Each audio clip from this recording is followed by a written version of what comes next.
Hello, I'm Elliot Berger, Senior Scientist Auditory Research for the 3M Occupational Health and Environmental Safety Division. This short film is one in a series of videos that we've created to help our customers use our products more effectively. In the next few minutes, I will discuss the key points of properly and safely wearing a push-in style earplug like EAR brand push-ins.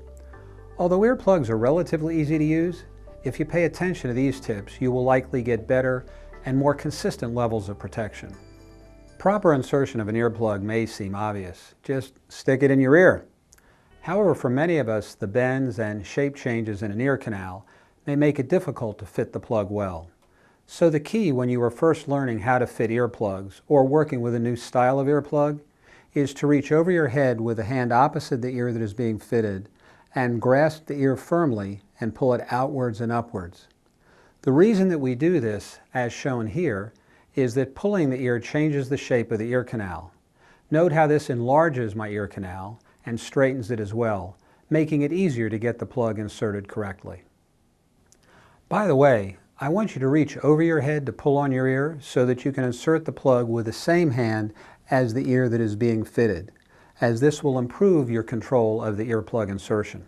For example, use your right hand to insert the plug into your right ear.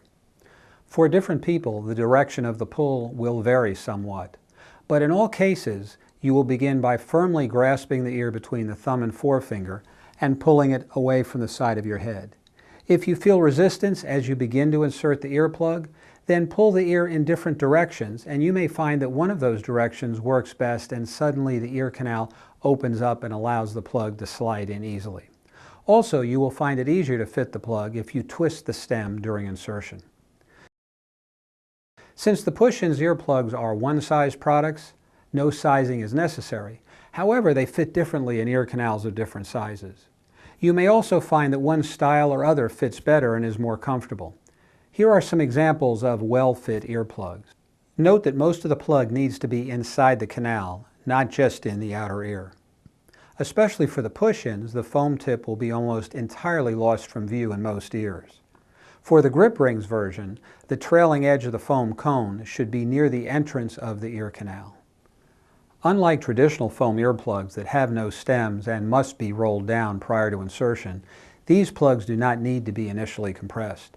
If you'd like to do that, it won't hurt the fit as long as you don't crease the foam, but rolling and initial compression is not necessary.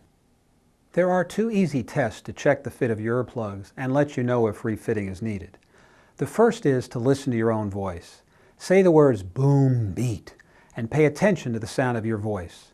With a properly fitted plug, you will create an occlusion effect that changes the sound of your voice as heard by you. This will make your words seem boomy, resonant, full, bassy, like the altered soundtrack that we have created to mimic that effect. If you don't hear the boominess of your voice, try refitting the plug. You can also compare the sound of your voice between the two ears to make sure that it appears balanced and coming from the center of your head, indicating that both earplugs are fit the same. The other test is to listen to your ears. To begin, have a steady noise in the background, and with both earplugs well fitted, listen to the sound. It should appear balanced in both ears. If one ear is noticeably louder, then push that plug in to get a better fit. Or create makeshift earmuffs by pressing your fingers together tightly and sealing your palms over your ears. If you have your plugs well sealed underneath, then your cupped hands will not have much effect on what you hear. But if the plugs are poorly fitted, you will sense a noticeable reduction in the noise levels when you cup your hands over your ears. Keep in mind that although a well-fit plug should be snug, it may work loose with time as you talk or eat food or move your head during the day. So listen to your ears, and if you notice a difference in the sound quality, push on your earplugs and refit them. One more thing. Your plugs can be cleaned by wiping them with a clean cloth. Check the foam tips to make sure that they're still soft and pliable, that they're not damaged in any way, and that they haven't become separated from the stem of the earplugs. If you see any of these problems, discard them and get a new pair. Thank you for your time, and now it's up to you. Try my suggestions, be willing to practice with your earplugs, and pay attention to your ears. You will be rewarded with a lifetime of good listening.